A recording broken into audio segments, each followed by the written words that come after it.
The Illinois Bloodbath, the mechanic who slaughtered 12 men over a stolen engine. The metallic clang of tools echoed through the garage bay as Marcus Webb wiped the grease from his calloused hands. At 42 years old, he'd spent half his life beneath the hoods of motorcycles, breathing in the sharp scent of motor oil and listening to engines purr like contented cats. His shop, Webb's Custom Cycles, sat on the outskirts of Chicago, a modest building with peeling paint but a reputation that stretched across 3 states. Bikers from Milwaukee to Indianapolis knew his name, knew that when Marcus Webb rebuilt an engine, it ran smoother than factory fresh. The January wind howled outside, rattling the garage doors and sending snow swirling against the frost-covered windows. Marcus had been working on a 1968 Harley-Davidson shovelhead for the past 6 months, a labor of love that consumed his evenings and weekends. The engine was his masterpiece, completely rebuilt from the ground up with custom components he'd machined himself. Every bearing, every gasket, every carefully balanced piston represented countless hours of meticulous work. It wasn't just an engine to Marcus. It was proof that he still had it, that despite the grey creeping into his beard and the ache in his joints, he could still create something beautiful. If you're enjoying this story so far, don't forget to subscribe and drop a comment letting me know where you're watching from. I'd love to hear from you. Marcus, you got a minute? The voice belonged to his assistant, Tommy Chen, a 24-year-old with more enthusiasm than experience, but a willingness to learn that Marcus appreciated. Tommy stood in the doorway, snowflakes melting in his dark hair, his expression troubled. "What's up?" Marcus straightened, his back protesting the movement. He'd been hunched over the workbench for 3 hours straight. "Those guys are back, the ones from last week. They're asking about the shovelhead again." Marcus felt his jaw tighten. The guys Tommy referred to were members of the Iron Wolves, a motorcycle club that operated out of a clubhouse in Gary, Indiana, just across the state line. Their president, a man named Derek Vance, had been sniffing around the shop for weeks, making offers on the shovelhead engine that increased each time he visited. The last offer had been $12,000, a substantial sum, but Marcus had refused. The engine wasn't for sale at any price. "Tell them I'm busy," Marcus said, returning his attention to the carburetor he'd been cleaning. "I did. Vance says he's not leaving until he talks to you personally." Marcus sighed, setting down his tools with deliberate care. He walked through the shop, past the half-dozen motorcycles in various states of repair, and pushed through the front door into the bitter cold. 5 men stood in the parking lot, their leather cuts identifying them as Iron Wolves. Derek Vance stood at the center, a tall man with a shaved head and a scar that ran from his left eyebrow to his cheekbone. He was younger than Marcus, maybe 35, with the kind of swagger that came from always getting what he wanted. "Marcus Webb," Vance said, his breath forming clouds in the frigid air. "We need to talk business." "There's no business to discuss," Marcus replied, crossing his arms against the cold. "I told you the engine's not for sale." "Everything's for sale, Marcus. It's just a matter of price." Vance's smile didn't reach his eyes. 15,000, final offer. "Not interested." The smile faded. "You're making a mistake. That engine sitting in your shop, it's wasted on whatever project you're building. We need it for the club president's bike. It's a matter of respect, you understand?" "Respect?" Marcus felt anger rising in his chest. "Respect would be accepting my answer the first time I gave it. Now get off my property." For a moment the 2 men stared at each other, the wind whipping snow between them. Then Vance nodded slowly, a gesture that felt more like a threat than acceptance. "Have it your way, Webb, but you're going to regret this." The Iron Wolves climbed onto their motorcycles and roared away, their engines cutting through the winter silence. Marcus stood in the parking lot long after they'd disappeared, a knot of unease forming in his stomach. He'd dealt with difficult customers before, but something about Vance's tone, the cold certainty in his eyes, suggested this wasn't over. Tommy appeared at his side. "You think they'll be back?" "Yeah," Marcus said quietly. "I think they will." That night, Marcus stayed late at the shop, unable to shake the feeling of impending trouble. He'd installed security cameras 2 years ago after a break-in, but now he wondered if they'd be enough. The shovelhead engine sat on his workbench, gleaming under the fluorescent lights, every component perfectly balanced and timed. He ran his hand over the polished cylinder heads, feeling the cool metal beneath his fingers. This engine represented everything he'd learned in 20 years as a mechanic, every technique and trick, every hard-won bit of knowledge. He couldn't just hand it over to some biker gang because they demanded it. His phone buzzed in his pocket. The name on the screen made him smile despite his dark mood. Sarah Mitchell, his girlfriend of 8 months. They'd met at a coffee shop on Roosevelt Road, bonding over a shared love of old motorcycles and terrible puns. She was a social worker who spent her days dealing with Chicago's most troubled families, yet somehow maintained an optimism that Marcus found both baffling and endearing. "Hey," he answered, wedging the phone between his ear and shoulder as he continued working. "You're still at the shop, aren't you?" Her voice carried a note of fond exasperation. "How'd you guess?" "Because you're always at the shop. I was calling to see if you wanted to grab dinner, but I'm guessing that's a no." Marcus glanced at his watch. 9:30. He'd promised himself he'd leave by 8. "I'm sorry, Sarah, there's just been some stuff going on with the shop. And I need to—" "Marcus." Her tone was gentle but firm. "Whatever you're working on will still be there tomorrow. You need to eat. You need to sleep. You need to actually live your life sometimes." He knew she was right. Sarah had a way of cutting through his stubborn streak, of making him see when he was being unreasonable. "Okay," he relented. "Give me 30 minutes to close up, and I'll meet you at that Italian place on Halsted." "Thank you, and Marcus, whatever's bothering you, we can talk about it." After hanging up, Marcus took one last look around the shop. Everything seemed secure, the doors locked, the alarm system armed.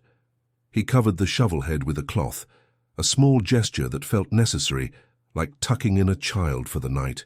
Then he turned off the lights and headed out into the snow.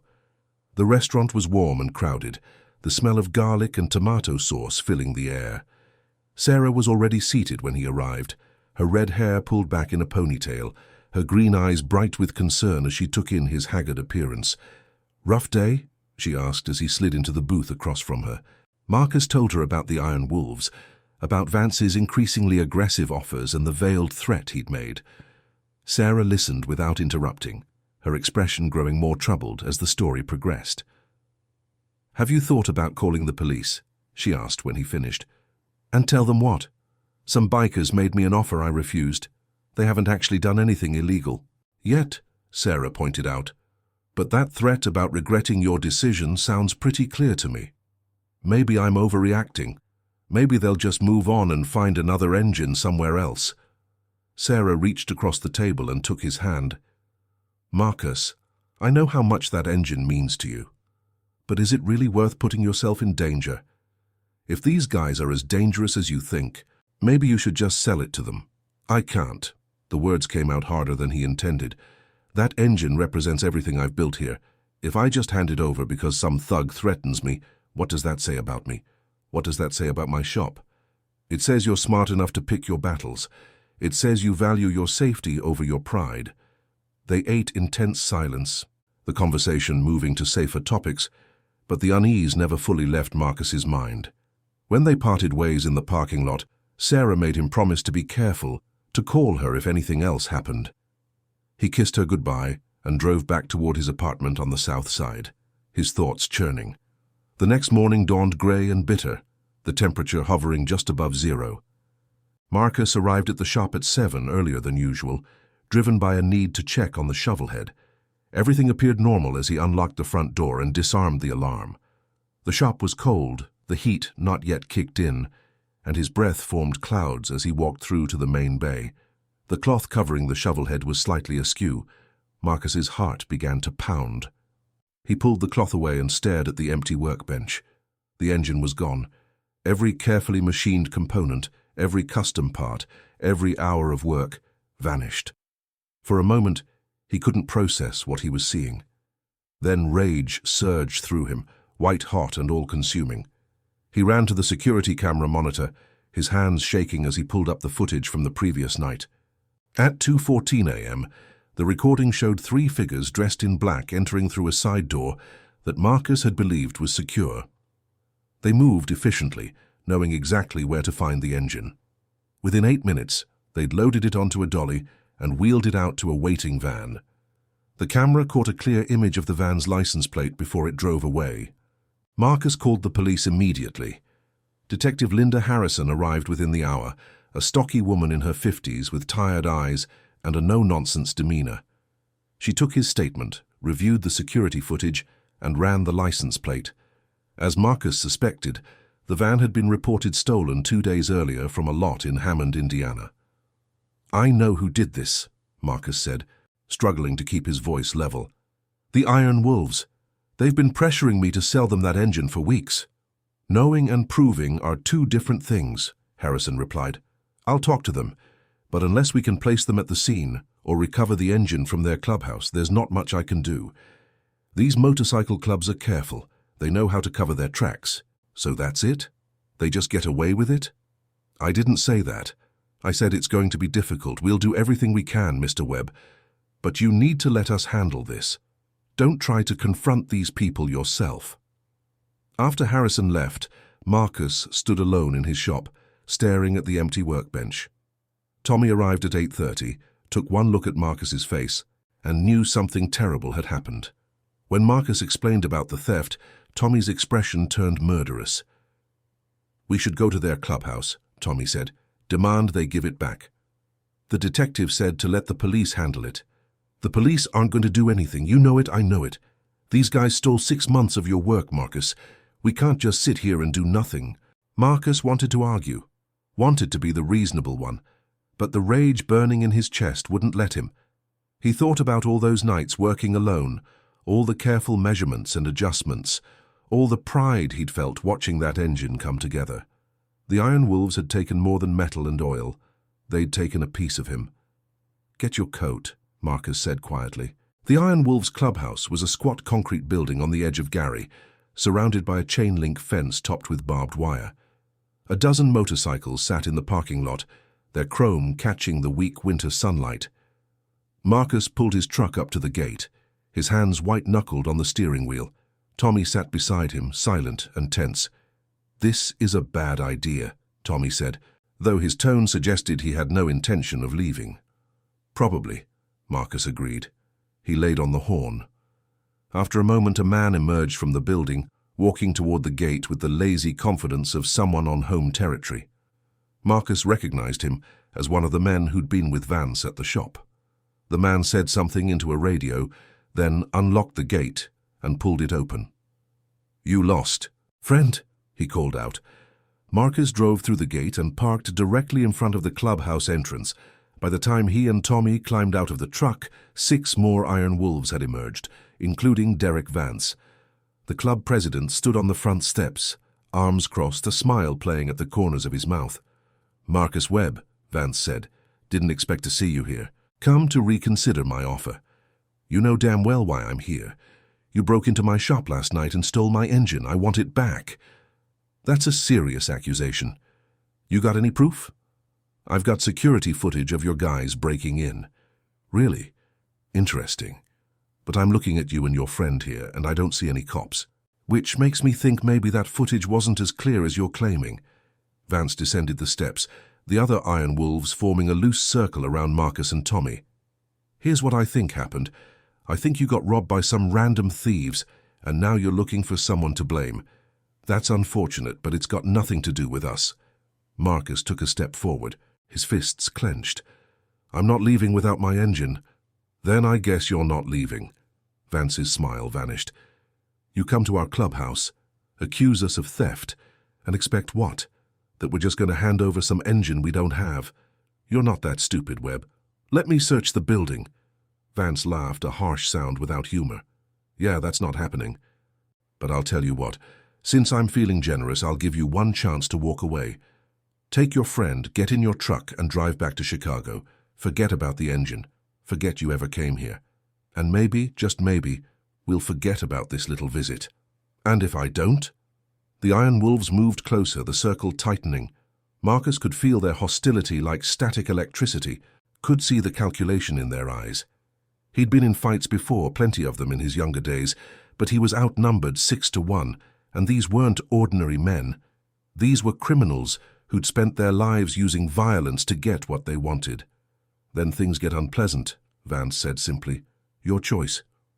Marcus stood there, rage and helplessness warring inside him. Every instinct screamed at him to fight, to make these men pay for what they'd taken. But the rational part of his mind knew it was suicide. He couldn't win this fight. Not here. Not now. This isn't over, Marcus said, his voice low and dangerous. Yeah, it is, Vance replied. You just don't know it yet. The drive back to Chicago was silent. Tommy staring out the window, while Marcus gripped the steering wheel hard enough to hurt. When they reached the shop, Marcus sent Tommy home and sat alone in his office, trying to think through the haze of anger. He called Detective Harrison and told her about the confrontation at the clubhouse. She listened patiently, then delivered the news he'd been dreading. I spoke with the Indiana State Police, and Harrison said, they're familiar with the Iron Wolves. Unless you can provide concrete evidence linking them to the theft, fingerprints, DNA, testimony from a witness, there's nothing they can do. The security footage shows masked individuals. The stolen van has been recovered, wiped clean. I'm sorry, Mr. Webb, but your engine is gone. After hanging up, Marcus sat in the gathering darkness, feeling something cold and hard settling in his chest. The police couldn't help him. The law couldn't help him. He thought about Sarah's words from the previous night, about picking his battles and valuing safety over pride. But it wasn't about pride anymore. It was about justice, about not letting evil men take whatever they wanted without consequences. Marcus opened his desk drawer and pulled out a notebook, flipping to a blank page. He began to write, his handwriting neat and methodical. He wrote down everything he knew about the Iron Wolves, their clubhouse location, the names and faces of the members he'd seen, their routines and habits. He wrote down the layout of their property, the weak points in their security. And as he wrote, a plan began to form in his mind, terrible and inexorable. Over the next 3 weeks, Marcus became someone he didn't recognize. He continued working at the shop during the day, maintaining the facade of normalcy, but his nights belonged to surveillance and planning. He bought prepaid phones and used them to gather information, calling contacts in the motorcycle community, learning everything he could about the Iron Wolves. He discovered they ran drugs out of their clubhouse, that they had connections to organized crime in Chicago, that local police had been trying to build a case against them for years. He also discovered that his shovelhead engine had already been installed in Derek Vance's personal motorcycle, a custom chopper that Vance rode through Gary like a conquering king. The knowledge sent fresh waves of rage through Marcus. Not only had they stolen his work, but they were flaunting it, daring him to do something about it. Sarah noticed the change in him. Their dinners became less frequent, his responses shorter and more distracted. One evening in mid-February, she confronted him at his apartment. "What's happening to you?" she asked, her voice tight with worry. "You're not the same person I fell in love with. You're angry all the time, distant. You barely sleep. This thing with the engine is consuming you." "They stole from me," Marcus said flatly, "and they're getting away with it." "So what? It's just an engine, Marcus. It's just metal and parts." "It's not worth destroying yourself over." "It's not about the engine anymore. Then what is it about?" He couldn't answer her, couldn't explain the darkness that had taken root inside him. Sarah left that night with tears in her eyes, and Marcus didn't try to stop her. He told himself it was for the best, that she shouldn't be involved in what he was planning, but the truth was, he didn't want anyone to talk him out of it. The breaking point came on a Saturday in late February. Marcus was closing up the shop when his phone rang. The number was blocked, but he answered anyway. "Marcus Webb?" The voice was unfamiliar, young and nervous. "Who is this?" "My name's Jake. I was a prospect for the Iron Wolves. Look, I heard what happened with your engine, and I need to talk to you. Can we meet somewhere?" They agreed to meet at a diner on the Indiana side of the state line, a neutral location, far from both the shop and the Iron Wolves clubhouse. Jake turned out to be a skinny kid in his early 20s, with haunted eyes and hands that wouldn't stop shaking. He ordered coffee but didn't drink it, just wrapped his fingers around the cup for warmth. "Why are you talking to me?" Marcus asked. "Because I'm out. I left the club last week and Vance is pissed about it. He's threatening me, saying I broke my oath, that there's going to be consequences." Jake's voice dropped to a whisper. I need to disappear, but I need money, and I figured maybe you'd pay for information. What kind of information? Everything. The clubhouse layout, who's there and when, where they keep their cash and product. I know you want revenge for what they did, and I want enough money to get the hell out of Illinois. Jake met Marcus's eyes. They're bad people, Mr. Webb. Worse than you know. If you're planning something, I want to help. Marcus should have walked away. He should have told Jake to go to the police, to enter witness protection, to do anything except involve himself in what Marcus was planning. But instead, he pulled out his wallet and placed $500 on the table. Tell me everything, Marcus said. Over the next hour, Jake laid out the inner workings of the Iron Wolves. He described their drug operation, their money laundering schemes, their connections to violence. He talked about beatings and intimidation, about people who'd crossed Vance and disappeared, and he confirmed what Marcus had suspected. The police couldn't touch them because they had informants in multiple departments, people who warned them whenever an investigation got too close. There's usually only 5 or 6 guys at the clubhouse during the week, Jake said. Weekends are bigger, 20 or 30 people. If you're planning to hit them, do it on a Tuesday or Wednesday night. That's when they're most vulnerable. He hesitated. What exactly are you planning? Nothing you need to worry about, Marcus replied. Take the money and disappear. Go somewhere far away and start over. And Jake, if anyone asks, we never had this conversation. The kid nodded and fled the diner like the devil was chasing him. Marcus sat alone with his cooling coffee, Jake's words echoing in his mind. He thought about the line he was about to cross, about the man he was about to become. There was still time to turn back, to let the police handle it, to accept the loss and move on with his life. But when he closed his eyes, he saw his shovel-head engine, saw Vance's smirking face, saw all the years of hard work and dedication reduced to nothing by men who took what they wanted without consequence. And he knew he couldn't turn back. The final preparations took another week. Marcus bought supplies using cash, storing everything at a rented storage unit an hour outside Chicago. He studied maps of Gary, identifying escape routes and potential witnesses. He watched the clubhouse from a distance, confirming Jake's information about their routines and schedules. And he said quiet goodbyes to the few people he cared about, though they didn't know that's what he was doing. Tommy noticed something was wrong on the Tuesday morning. Marcus came to work with a strange calm about him. "You okay, boss?" he asked. "I'm fine," Marcus lied. "Listen, I need you to close up tonight. I've got some personal business to take care of." "Sure thing. Anything you need help with?" "No. This is something I have to do alone." At 6 p.m., Marcus locked the shop for what he suspected might be the last time. He drove to the storage unit and loaded his truck with the supplies he'd accumulated. Gasoline in jerry cans, a crowbar, a baseball bat, and something else wrapped carefully in a blanket. Then he drove toward Indiana, his mind strangely quiet, all the anger and rage compressed into a single point of focus. The Iron Wolves clubhouse sat dark against the winter night, only a handful of motorcycles in the parking lot. Marcus parked a block away and sat watching for 30 minutes, counting the shadows moving past the windows. Jake had been right. Only 5 bikes, which meant 5 men inside, probably less if some had come together. 5 men who'd stolen from him. 5 men who'd threatened him. 5 men who represented everything wrong with the world. Criminals who operated with impunity because the system couldn't or wouldn't stop them. Marcus reached under the seat and pulled out the blanket-wrapped package. Inside was his father's old service revolver, a .38 Special that hadn't been fired in 20 years.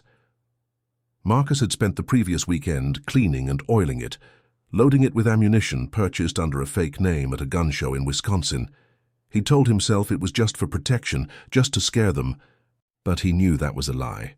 He knew exactly what he was going to do. The walk to the clubhouse felt dreamlike, surreal. Marcus moved through the cold night like a ghost, the revolver heavy in his coat pocket. The gate was closed but not locked, a piece of carelessness that would cost the Iron Wolves everything. He slipped through and approached the building from the side, staying in the shadows. Through a window he could see Derek Vance sitting at a table with 2 other men, playing cards and drinking beer. They were laughing about something, utterly unaware of the death approaching their door. Marcus felt no hesitation, no second thoughts. He'd crossed the line the moment he loaded the gun. Now there was only forward. He kicked in the front door with a crash that shook the building. The Iron Wolves jumped to their feet, reaching for weapons, but Marcus was faster. The first shot caught Vance in the chest, spinning him backwards. The second hit the man to his left, a heavy-set biker Marcus didn't recognize. The third and fourth shots came in rapid succession, dropping 2 more men before they could draw their own guns. The fifth man, younger and faster than the others, managed to pull a pistol from his waistband. Marcus and he fired simultaneously. Pain exploded in Marcus's left shoulder, but his aim was true. The young biker collapsed, his weapon clattering across the floor. Silence descended on the clubhouse, broken only by Marcus's ragged breathing and the ringing in his ears from the gunfire. He stood in the doorway, smoke curling from his revolver, looking at what he'd done. 5 men lay dead or dying, blood spreading across the concrete floor, and he felt nothing. No remorse, no horror, just a cold satisfaction that justice had been served. A noise from the back of the clubhouse snapped him back to alertness. Someone else was here, someone who'd been in another room when the shooting started. Marcus reloaded the revolver with hands that had stopped shaking, then moved deeper into the building. He found his shovelhead engine in a back workshop, already installed in Vance's chopper. Next to it, a man in his 30s cowered behind a workbench, his eyes wide with terror. "Please," the man whispered, "I got nothing to do with this. I'm just the mechanic. They hired me to do the install work." Marcus studied him, the revolver steady in his hand. Was this man innocent? Or was he another criminal who'd profited from stolen goods? In the end, it didn't matter. Marcus had come here to destroy the Iron Wolves, and anyone associated with them was guilty by proximity. "Where are the others?" Marcus demanded. "Gone. They left an hour ago to pick up a shipment in Hammond. It's just us here." The man's voice broke. "Please, man, I got kids." For a moment, something flickered in Marcus's chest, a ghost of the humanity he'd possessed before this night. But then he thought about Sarah's words, about how it was just an engine, just metal and parts. And he realized she'd been wrong. It wasn't about the engine at all. It had never been about the engine. It was about power, about men like the Iron Wolves taking and taking, knowing there would never be consequences, about a world where evil flourished because good men did nothing, about a mechanic from Chicago who'd finally had enough. Marcus pulled the trigger. The man's body slumped behind the workbench. Marcus stood over him for a moment, then turned his attention to the shovelhead engine. He ran his hands over the cylinders he'd machined, feeling the perfection of the work. Then he grabbed the jerry cans from where he'd left them outside and began dousing the clubhouse in gasoline. The fumes burned his eyes and throat, but he worked methodically, soaking every surface, every body, every piece of evidence. When the building was ready, he walked outside and pulled a book of matches from his pocket. His wounded shoulder throbbed, blood soaking through his coat, but he ignored the pain. He struck a match and held it up, watching the flame dance in the darkness. Then he dropped it. The explosion rocked the night, flames roaring to life with a hungry growl. Marcus climbed into his truck and drove away, as fire consumed the Iron Wolves clubhouse, black smoke rising into the winter sky. He'd made it 3 miles before the adrenaline wore off and shock set in. The truck swerved, nearly hitting a guardrail, and Marcus realized he was losing too much blood. He pulled into an abandoned lot and fumbled for his phone. His fingers were slick with blood, the screen hard to see through the haze clouding his vision. He managed to dial 911, his voice weak as he gave his location. Then consciousness began to slip away, the world fading to gray. In those final moments before darkness took him, Marcus thought about his shop, about the life he'd built and destroyed in a single night. He thought about Sarah, about Tommy, about all the people he'd let down. And he thought about the 6 men dead by his hand, wondering if their ghosts would haunt him or if he'd done the world a favor by erasing them. The answer, he decided, didn't matter anymore. Marcus woke in a hospital bed, with his wrists handcuffed to the rails and a police officer standing guard at the door. Detective Harrison sat beside him, her expression grim. His shoulder was bandaged, the pain a dull throb beneath layers of medication. "The Iron Wolves clubhouse burned to the ground last night," Harrison said without preamble. We found 6 bodies in the ruins. 5 of them are confirmed Iron Wolves members, including Derek Vance. The 6th appears to be an independent contractor, a mechanic from Merrillville. Marcus said nothing, his throat too dry for words. We also found evidence of your stolen engine at the scene, or what's left of it anyway. The fire was intense, not much survived. She leaned forward. Marcus, I need you to understand the situation you're in. We have witnesses who saw your truck near the clubhouse. We have ballistic evidence that will match your father's revolver to the bullets we recovered. We have motive, means, and opportunity. You're going to be charged with 6 counts of first-degree murder, arson, and a list of other charges that will put you away for the rest of your life. I know, Marcus managed to whisper. Then why? Why throw your life away for an engine? Help me understand. Marcus closed his eyes, exhausted beyond measure. Because someone had to stop them. Because the law couldn't or wouldn't. Because they needed to know that there are consequences for what they do. That's not how justice works. Maybe it should be. The trial became a media sensation, splashed across headlines throughout the Midwest.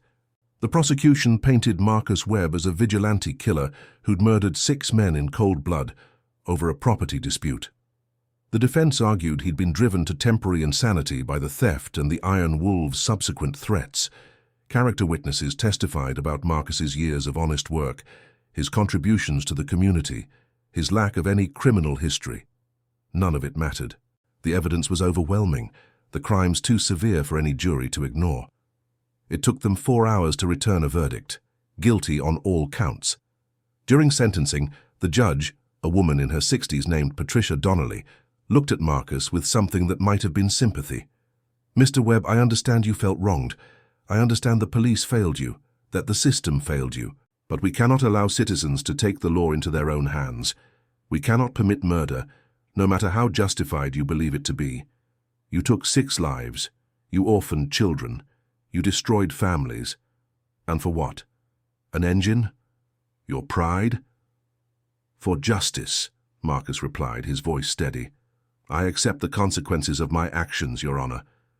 But I'd do it again. Judge Donnelly sentenced him to life in prison without the possibility of parole, the maximum penalty allowed by law. As bailiffs led Marcus from the courtroom, he caught sight of Sarah sitting in the gallery, tears streaming down her face. Tommy was there too, and several of Marcus's regular customers, all of them looking shocked and heartbroken. Marcus tried to memorize their faces, knowing he'd never see them as a free man again. Webb's Custom Cycles closed its doors permanently 2 weeks after the sentencing. Tommy tried to keep it running, but the notoriety was too much. Customers stopped coming, afraid to be associated with a shop whose owner had committed mass murder. Eventually, Tommy sold the equipment at auction and moved to Milwaukee, trying to escape the shadow of what had happened. Sarah moved on too, though it took her longer. She visited Marcus in prison twice, both times ending in tears and recriminations. I loved you, she said during their final visit. I loved who you were. But that man is gone. You killed him along with those 6 people. Marcus accepted her words without argument. She was right. The man she'd loved, the man who'd built engines and made terrible puns and dreamed of a simple, honest life, had died that night in Gary. What remained was something colder, harder, a creature born of rage and revenge. The other prisoners in Stateville Correctional Center gave Marcus a wide berth once they learned his story. The motorcycle clubs represented in the prison population had mixed feelings about what he'd done. Some saw him as a hero who'd stood up to bullies. Others saw him as a rat who'd broken the code by going after fellow bikers. Marcus didn't care either way. He kept to himself, worked his assigned job in the prison machine shop, and counted the days that stretched ahead like a highway with no end. 2 years into his sentence, Detective Harrison visited him. She'd aged badly, the stress of her job etching new lines around her eyes and mouth. I thought you should know, she said, sitting across from him in the visitor's room. The investigation into the Iron Wolves led to a major FBI operation. Turns out your friend Derek Vance was connected to trafficking networks across 3 states. When he died, the organization fell apart. We've made 47 arrests in the past 18 months, seized millions in drugs and cash, rescued 17 women from trafficking situations. Am I supposed to feel proud? Marcus asked. I don't know. You tell me. You murdered 6 people, but in doing so you destabilized a criminal enterprise that was causing immeasurable harm. Does the end justify the means? Marcus thought about it, about the lives saved and the lives he'd taken, about the impossibility of ever balancing those scales. No, he said finally. But it's done. I can't undo it. Would you if you could? No. Harrison left after that, and Marcus never saw her again. The years rolled on with crushing monotony, one day bleeding into the next. He learned the rhythms of prison life, the unspoken rules and hierarchies. He got into 2 fights, both times defending himself against inmates who thought a middle-aged mechanic would be easy prey. He won both fights, demonstrating a capacity for violence that surprised even himself. At night, lying in his cell, Marcus thought about the shovelhead engine. He'd never gotten to hear it run, never gotten to feel its power unleashed on an open road. Sometimes he dreamed about it, perfect and gleaming, roaring to life under his touch. Other times he dreamed about the men he'd killed, their faces twisted in fear and pain, their blood on his hands. He wondered if what he'd done was worth it. The rational part of his mind knew it wasn't. No engine, no principle. No satisfaction justified 6 deaths. But the darker part of him, the part that had been born that night in Gary, felt differently. That part believed in Old Testament justice, in eye for an eye, in making evil men pay for their crimes. 10 years into his sentence, Marcus received an unexpected visitor. Jake, the former Iron Wolves prospect who'd given him information, sat across from him looking healthier and more confident than the scared kid Marcus remembered. I wanted to thank you, Jake said. What you did, it freed me. I was able to get away, to build a new life. I'm married now, got a job in construction in Arizona. I'm clean, I'm happy. I didn't do it for you, Marcus replied. I know, but still. You saved my life, even if that wasn't your intention. So thank you. After Jake left, Marcus sat alone in his cell trying to process the visit. He'd destroyed his own life and taken 6 others, all in pursuit of revenge. But somehow, inadvertently, he'd also saved lives. Jake's life, the lives of the women rescued from trafficking, the lives of people who would have been harmed by the drugs the Iron Wolves sold. Did that make him a hero? A villain? Both? Neither? Marcus decided it didn't matter. He was simply a man who'd reached his breaking point and lashed out with terrible consequences. The world would judge him as it saw fit. History would remember him as a murderer or a vigilante, or some combination of the two. But in the end, only one judgment mattered, his own. And Marcus Webb, sitting in a maximum security prison cell as years of his life ticked away, knew exactly what he was. He was a man who'd chosen revenge over justice, violence over peace, vengeance over mercy. He'd become the very thing he'd sought to destroy, a monster who solved problems with death. The only difference was that he'd done it knowing the cost, accepting the consequences, willing to pay the price for his actions. The Iron Wolves had never faced consequences for their crimes. Marcus would face his for the rest of his life. In the years that followed, Marcus became something of a prison legend.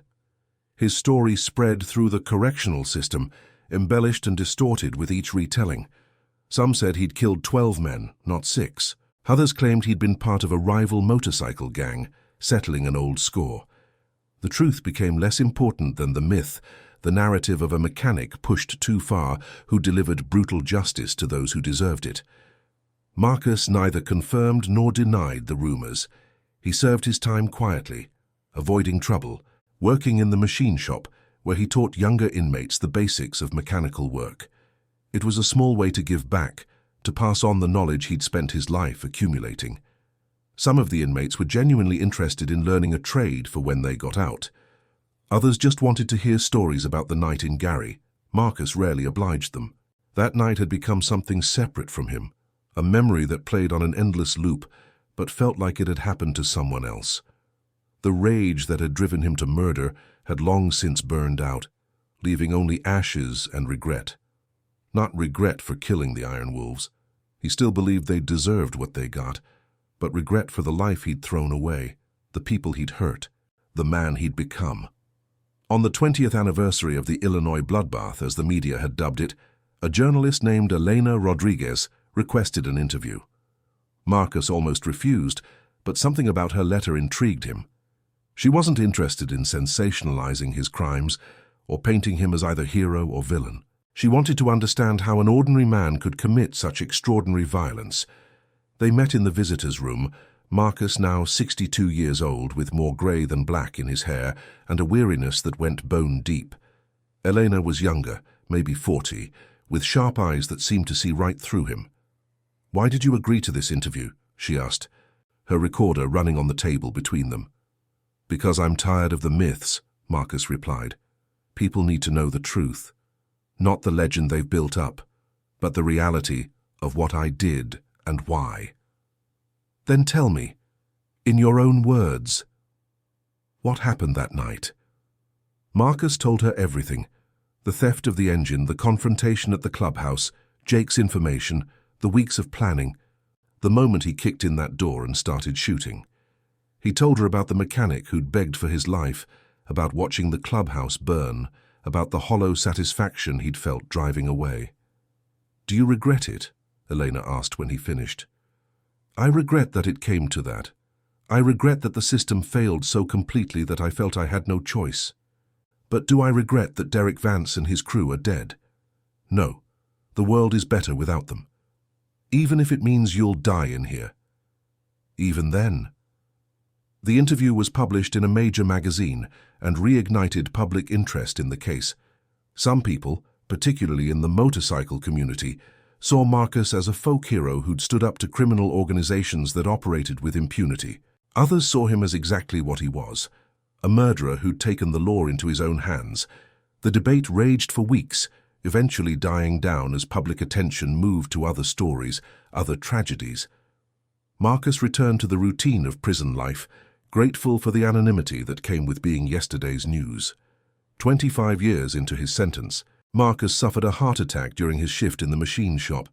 He survived, but the doctors told him his heart was damaged, his arteries clogged.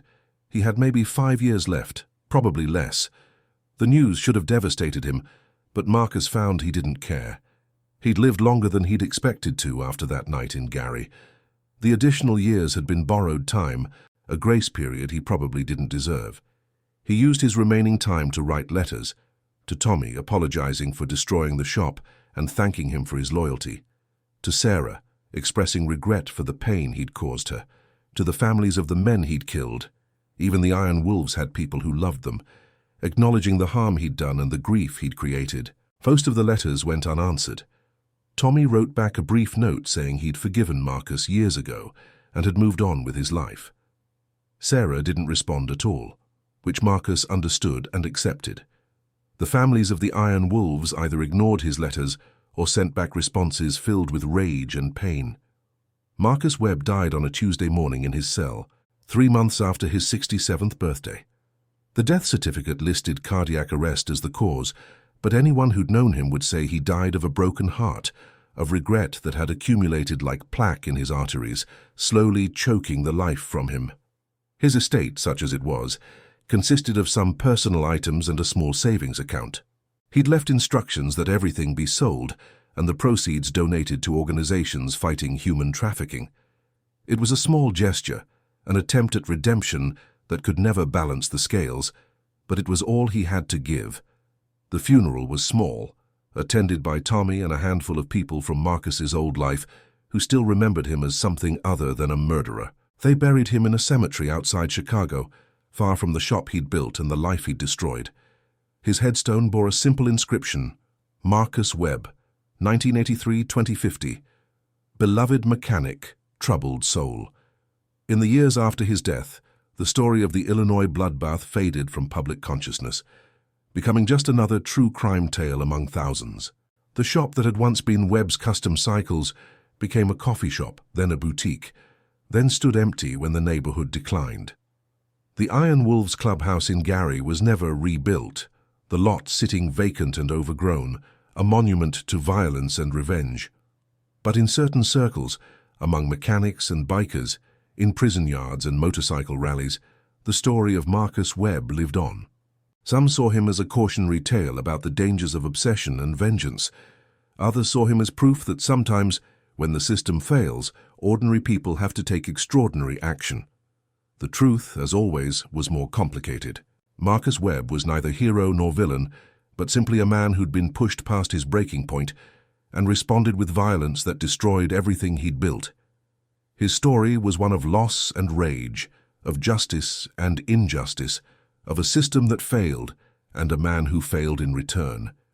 The shovelhead engine he'd spent 6 months building was never recovered. The fire had reduced it to melted metal and twisted components, every hour of careful work erased in minutes. Perhaps that was fitting. The engine had never been the point, just a symbol of something larger: pride, dignity, the right to keep what you'd created. In the end, Marcus Webb got his revenge. The Iron Wolves were destroyed, their criminal enterprise dismantled, their leader dead by his hand. But the cost of that revenge was everything he'd valued in life: his freedom, his relationships, his humanity, his very soul. Was it worth it? That question haunted everyone who learned his story, and the answer, like so much in life, depended on who you asked and what you valued. Justice or mercy? Vengeance or forgiveness? The law or your own moral code?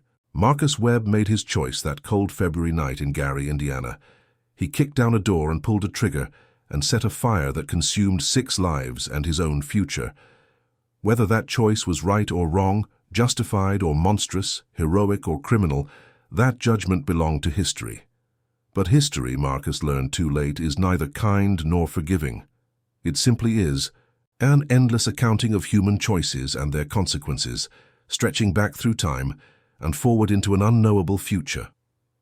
And in that great ledger of human behavior, his name would always be associated with death and blood and revenge. The Illinois Bloodbath, they called it, the Mechanics' Massacre, the Gary murders. The names varied, but the story remained the same. A good man who became a monster, who traded everything for revenge, who learned too late that some prices are too high to pay, and somewhere, in the ruins of a life destroyed by rage and righteousness, a question lingered. What would you have done? What would you have sacrificed? Where is the line between justice and murder, and what happens when you cross it? Marcus Webb found out. And the answer destroyed him. The wind howled through the cemetery on a grey November morning, 3 years after Marcus Webb's death. Tommy Chen stood before the weathered headstone, his hands thrust deep in his jacket pockets against the cold. At 43, he carried the weight of survivor's guilt like a physical burden, wondering if he could have done something, anything, to prevent the tragedy that had consumed his mentor. "I brought someone to meet you," Tommy said quietly to the stone. He turned to the young woman standing a few feet behind him. "Come on, Jessica. He won't bite." Jessica Webb was 24 years old, with her father's dark eyes and her mother's delicate features. She'd been 9 when Derek Vance and the Iron Wolves had stolen that shovelhead engine, setting in motion the events that would destroy her family. Now she stepped forward hesitantly, staring at the name carved in granite, as if it might offer answers to questions she'd been asking for 15 years. "I never got to say goodbye," she whispered. "Mom moved us to Oregon right after the trial. She said we needed a fresh start, needed to get away from the shame. She changed our last name to her maiden name, Henderson. Told everyone who asked that my father was dead, which I guess was true in a way. The man who'd been my dad died that night in Gary." Tommy had tracked Jessica down through social media, discovering she'd returned to Illinois for graduate school at Northwestern. He'd wrestled with whether to contact her, ultimately deciding she deserved to know the whole truth about her father. Not the monster the media portrayed or the martyr some bikers celebrated, but the complicated, flawed, ultimately human person he'd actually been. "Your dad was a good man who made a terrible choice," Tommy said. "I worked for him for 3 years before everything went to hell. He taught me everything about motorcycles, about craftsmanship, about taking pride in your work. He was patient when I screwed up, generous with his knowledge. I never once saw him lose his temper or treat anyone unfairly." "Until he murdered 6 people," Jessica said flatly. "Yeah, until that."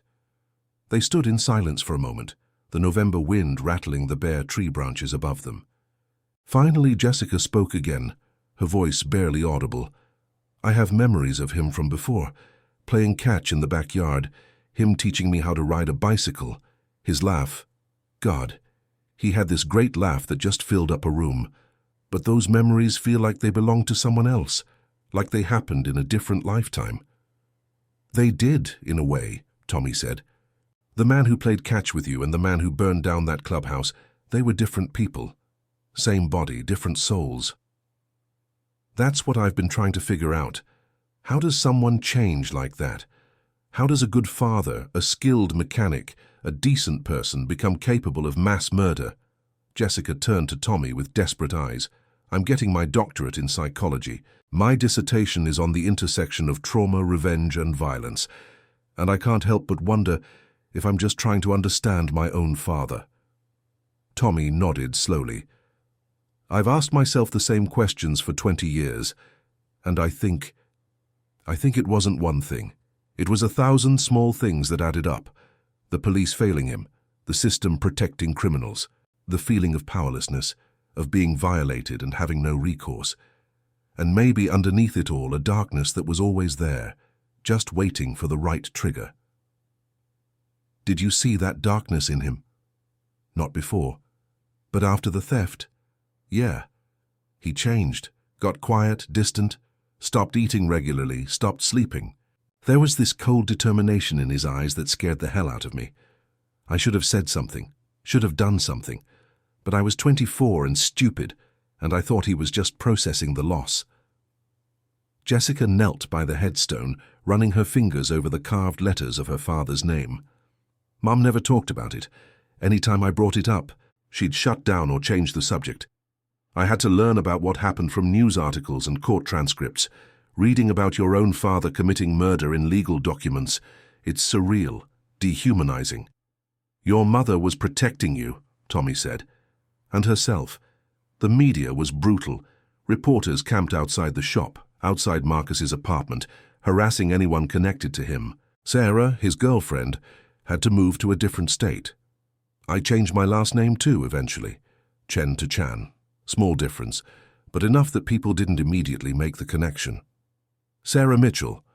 I tried to contact her a few months ago. Jessica stood, brushing dirt from her knees. She didn't respond. I can't blame her. Why would she want to relive that nightmare for the daughter of the man who destroyed her life? She loved him, you know, really loved him.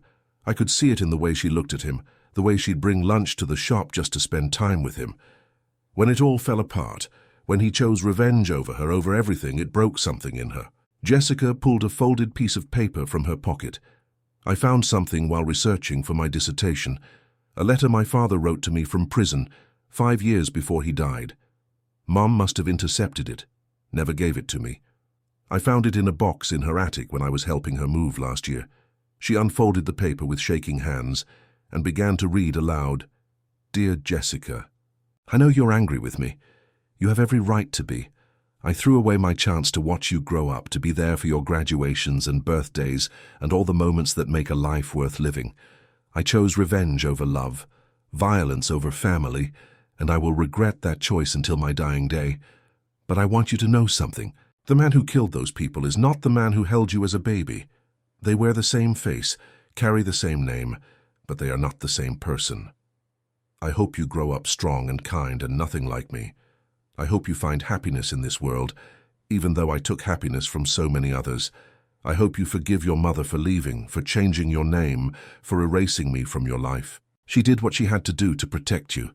And if you never forgive me, I'll understand that too. You owe me nothing, but know this. Every single day in this cell, I think about the life we could have had, the father I could have been, and I am sorry. So sorry. Love, Dad. Tommy felt tears burning in his eyes. He never told me he wrote to you, because Mom made sure it never reached me. Maybe she was right to do that. Maybe I was better off not knowing. Jessica refolded the letter carefully.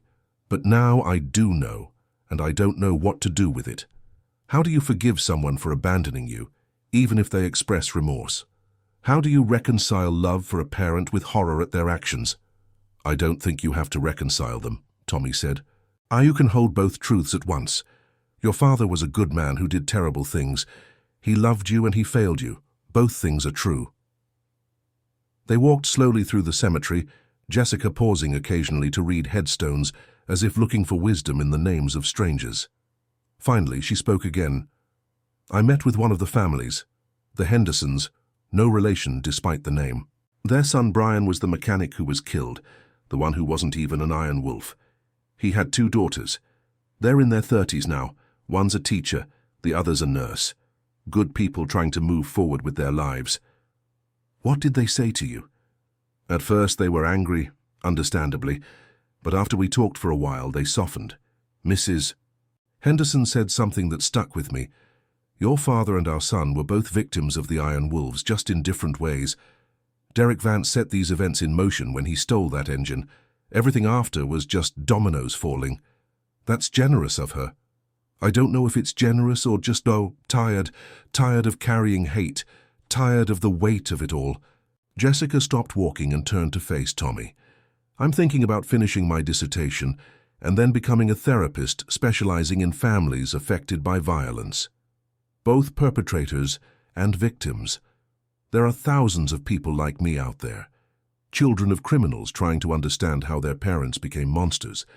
And there are thousands like Brian Henderson's daughters, trying to understand why violence touched their lives. Marcus would have liked that, Tommy said. Using his tragedy to help others, it's more than he managed to do. Is it true what they say? That his actions led to the dismantling of the Iron Wolves trafficking network? That women were rescued because of what he did? Tommy nodded. Detective Harrison confirmed it. The FBI used Vance's death as leverage, flipped some of the lower-level members, built a case that took down their suppliers and distributors. Dozens of arrests, millions in assets seized. And yeah, they found women who'd been trafficked, got them out of that life. So he did some good, even if it was accidental, even if it doesn't excuse the murders. Maybe. Or maybe that's just us looking for silver linings in a tragedy. Truth is, 6 men died. Families were destroyed. Your childhood was stolen. No amount of good outcomes changes that. They had reached the cemetery gates. Jessica hesitated, looking back toward her father's grave. I don't know if I'll come back here. Part of me wants to forgive him, to find peace with what happened. But another part is so angry I can barely breathe sometimes. Angry at him for what he did. Angry at the Iron Wolves for pushing him to it. Angry at the system that failed everyone involved. You don't have to choose, Tommy said. You can be angry and forgiving at the same time. Emotions aren't binary. Is that what you do? Stay angry? Sometimes. Other times I just feel sad. Sad for what was lost, for the life Marcus could have lived, for the mechanic he could have continued to be. He was genuinely talented, you know. Could hear an engine problem just by listening to it run, had hands that could rebuild anything. That gift died with him in that cell. Jessica pulled out her phone and took a photo of the cemetery, capturing the iron gates and the grey sky beyond. For my records, Aunt, she explained, I'm documenting this whole journey, the places, the people, the conversations. Maybe it'll help me make sense of it all. Maybe it won't. But at least I'll have tried. Your dad would respect that. He was all about trying, about putting in the work even when success wasn't guaranteed. Every engine he rebuilt was an act of faith that the effort would be worth it. Except for the shovelhead, the one that started everything. Yeah, that one never ran, never got the chance to prove itself. Maybe that's the real tragedy, not just the lives lost, but the potential that was incinerated in that fire. The engine, the shop, Marcus's future, all of it reduced to ash. They exchanged contact information, Tommy promising to share any other memories or stories that might help Jessica with her research. As she walked toward her car, she turned back one last time. Thank you for this, for reaching out, for telling me the truth, for not treating me like I'm some fragile thing that needs to be protected from reality. My whole life, people have either ignored my connection to Marcus Webb or treated me like a victim. You're the first person who's talked to me like I'm just a person trying to understand her history. You are a person, Tommy said. You're not responsible for your father's crimes, but you're allowed to grapple with them. Anyone who says otherwise doesn't understand how trauma works. After Jessica drove away, Tommy remained at the cemetery gates for a long time. He thought about the Marcus he'd known, patient, skilled, fundamentally decent, and tried to reconcile that man with the one who'd pulled a trigger 6 times in a Gary clubhouse. The cognitive dissonance never fully resolved, no matter how many years passed or how many times he examined the question. In the end, he'd concluded that people were more complicated than stories allowed for. The media needed Marcus to be either villain or hero, but he'd been neither. He'd been a craftsman pushed past his limits, a man who'd chosen violence when all other options seemed to fail. That choice had consequences that rippled outward like shockwaves, touching lives decades later. Tommy drove back to his shop in Milwaukee, a modest operation that specialized in custom motorcycle work. He'd rebuilt his career slowly, carefully, learning from Marcus's mistakes. When customers tried to pressure him, he walked away. When deals felt wrong, he declined. When anger threatened to consume him, he sought help. Because the lesson of Marcus Webb wasn't that good men couldn't become monsters. It was that they could all too easily if they let rage replace reason. That evening, Tommy received an email from Jessica. The subject line read, "Thank you, and one more question." The email itself was brief. "I'm planning to interview everyone I can find who knew my father. Building a complete picture, not just the media narrative. Would you be willing to sit down for a recorded interview? I promise to be respectful of your time and your privacy. I just want to understand who he really was." Jessica. Tommy stared at the screen for a long time before responding. Dredging up those memories would be painful, would reopen wounds he'd spent 20 years trying to heal. But Jessica deserved answers, deserved to know her father as more than a cautionary tale or a criminal case number. "I'll do it," he typed, "for Marcus and for you." 2 weeks later, they met in a coffee shop on the south side of Milwaukee. Jessica had her recording equipment set up, professional and prepared. For 2 hours, Tommy talked. He described Marcus's teaching methods, his perfectionism, his dry sense of humor. He talked about the day the Iron Wolves first came to the shop, about the growing tension in the weeks that followed, about the morning they discovered the theft. "Did you notice any warning signs?" Jessica asked. "Anything that suggested he was capable of violence?" Tommy thought carefully before answering. "No, but I think that's because I wasn't looking. In retrospect, there were changes. The obsessive planning, the emotional distance, the way he stopped caring about anything except revenge. But I was young, and I hero-worshipped him. I saw what I wanted to see." "Do you blame yourself?" "Every day. I could have called the police, could have warned someone, could have physically stopped him from leaving that night. But I didn't, and 6 people died because of it." "You're not responsible for my father's choices," Jessica said firmly. "He was a grown man who made his own decisions. You were his employee, not his keeper. Maybe, but knowing that doesn't make the guilt go away." They talked until the coffee shop began to close, Jessica's recorder capturing every word, every pause, every moment of reflection. When they finally packed up to leave, she gave Tommy an impulsive hug. "Thank you," she whispered. "You've given me more than you know." "What will you do with all this? The interviews, the research, the documentation?" "First, finish my dissertation. Then maybe write a book. Not a sensationalized true crime thing, but an honest examination of how trauma and violence ripple through families and communities, how the consequences of one night can echo for decades." She smiled sadly. "Maybe it won't change anything, but maybe it'll help someone understand that people aren't just heroes or villains. We're all complicated, all capable of both good and evil." "Marcus would have liked that," Tommy said. "He always hated being reduced to a simple narrative." Over the following months, Jessica interviewed dozens of people, former customers of Webb's custom cycles, neighbors who'd known Marcus, lawyers and judges involved in the trial, even a few former Iron Wolves members who'd left the club before the massacre. Each interview added another piece to the puzzle, another dimension to the man who'd become a legend. She discovered that Marcus had quietly donated money to local schools, that he'd mentored at-risk youth through a community program, that he'd been planning to propose to Sarah before the theft derailed everything.